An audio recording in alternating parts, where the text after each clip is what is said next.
Howdy, folks. Welcome to the channel. I'm Don. This is Rockin' the Country.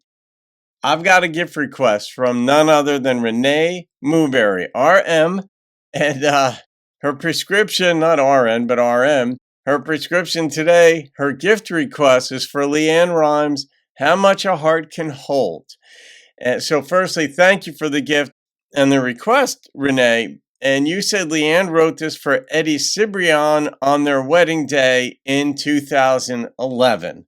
So we're just going to get into her. We're going to see what she's got. Now, Eddie, I assume, is the one who was shooting the video, like Spaceship and some other things. Because didn't you say that he's a producer? So it would kind of make sense. But you said he shot it on a cell phone because it was during COVID, and which is pretty cool. All right, let's see what LeAnn has for us here. How Much a Heart Can Hold. I wonder if this is going to go in the premarital counseling playlist. Probably not. Here we go.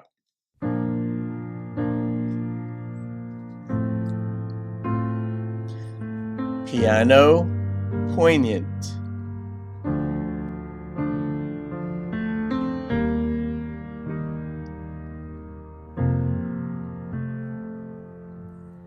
Love doesn't ask if you want to fall. It doesn't make any sense at all. In ways it doesn't. Makes you see what you never saw. How much a heart can hold. You take on me, I take on you. God knows it's not an easy thing to do. There are challenges. We have a lifetime for us to prove how much a heart can hold. Well, that's a good perspective. A lifetime. It's brave what you've given me to save in the palm of my hand. Someone knew I belonged with you. Feels like you gave me the sun and moon. A new kind of love came pouring through. Oh, what a blessing to have so much room for two. You could let your heart close, fear it might break. Wouldn't be the first to make that mistake. But love has a power to make its own place. Oh, how much a heart can hold.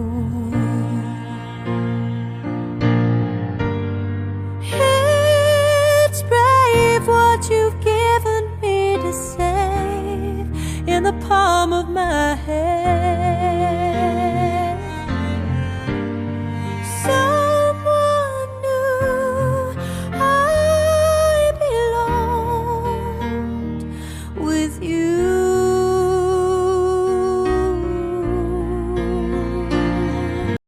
It might be sacrilege to stop a song like this because you could place yourself at the wedding and see LeAnn possibly singing this at it. I don't know if she did or not, but it one of my favorite songs of all time is Roberta Flack's Just When I Needed You.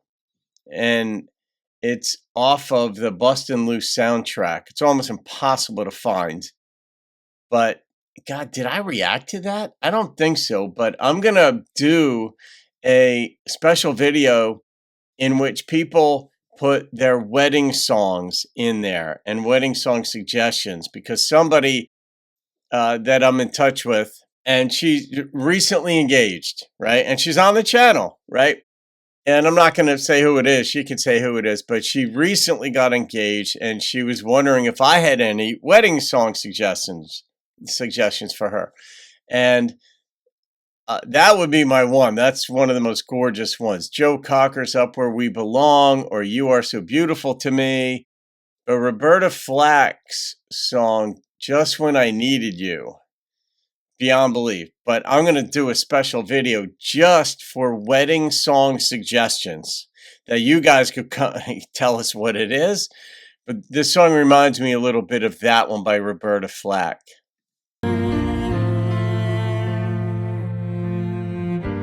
So there's a little violin in there. Every time you put your hand in mine, I see how much a heart can hold.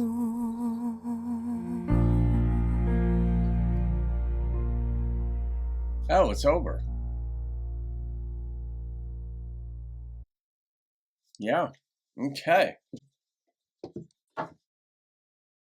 Yeah, that's one of those songs that you just, when you're writing it, I think the songwriter gets more out of it because human dynamics are fascinating. When there's the give and take in relationships, and like I've said this in other videos, that just saying I love you is a beautiful thing, not merely because it lets the other person know you love them, but you get to express it.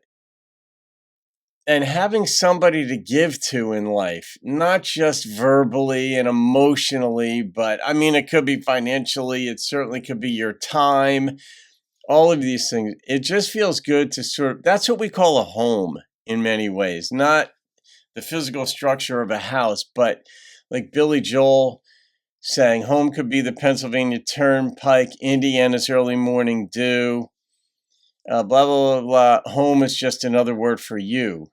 And when you're with somebody and you vibe and you're committed to each other and there's depth to it, it just feels right, feels good, feels different, and it kind of makes a home. But you've got somebody to give to, not just somebody to receive from. And for LeAnn to have written this, she got to express herself. And I'm sure Eddie was moved by it and felt it. And, LeAnn's hope would be that he felt it the way she meant it when she wrote it. But she writes a lot of things, of course. And it's, part of me wonders if she played this at her wedding. Because those little vignettes, those stories that you hear from other people's lives are just fascinating. They're intriguing. They can be beautiful. Sometimes they can be funny. Obviously, there's a lot of humor in this world, in this life. But I did like that line. I commented on it. That we have a lifetime to prove how much a heart can hold. So that could be taken a couple of ways, but really there are tests in every relationship. By and large, we human beings want happiness. It's been the philosopher's study for millennia. And psychologists, they try getting back, and therapists and such, trying to get people in a certain stasis to uncover certain things they have to deal with, things that are blocking their ability to be happy, as opposed to being tormented or confused or inner conflict. But philosophers, it's, human beings, we're sentient creatures. We feel things. We feel happiness and we feel pain. And we much prefer to feel happiness. And love is part of that. And so you have a lifetime to prove, meaning through those challenges, you want to sort of work those dynamic issues out that are stopping the happiness, or, it gives you these negative thoughts in your head toward the other one, and maybe they have toward you, and you work through it. So you're going to prove that. And then once you do settle those issues or resolve them, or here's what I meant by what I said the other day. I didn't mean how you took it. I meant it this way, sweetheart, or whatever. Then you could be happy again. And that's what we want. And in the least case scenario, we don't want to be hurting. Most of life in many ways is sort of mundane. I don't necessarily mean boring, but it's neither highs nor lows. But when you do have the extremes or just a deviation from the normal going through of life, you want there to be more of these than these, because some of these are going to happen, but you want to get at least back up to, okay, I'm not in pain, I'm not hurting, I'm not mad, I'm not angry, I'm not negative, I don't experience negative things. You want to have some of the marginally happy or funny or comical things that just feel better. So that was a pretty song. Piano and a little bit of violin. Not in this song. I'm not calling it a fiddle in this song. This was a violin, even though they're the same instrument. Different genres require different language. Yeah, Renee, I'm not gonna rate that one. That was for Eddie, specifically, and just she got to express herself. And I wonder if she thinks she expressed herself fully in this song. I wonder if this went on an album too. I love these personal things. She's a public figure. So of course, she does something in a wedding, people are going to know about it. It's going to get out there. It just is that. So she had that partly in mind when she wrote this, but how beautiful to be in love. Just how beautiful to be in love. So, folks, you can thank Renee Mooberry for that one. And the reminder to me, I actually have it written down that I'm going to do a video asking you guys to write, let me know what your wedding song was. And we'll go from there. All right, guys, have a great day. See you on another video. Keep rocking the country and being in love.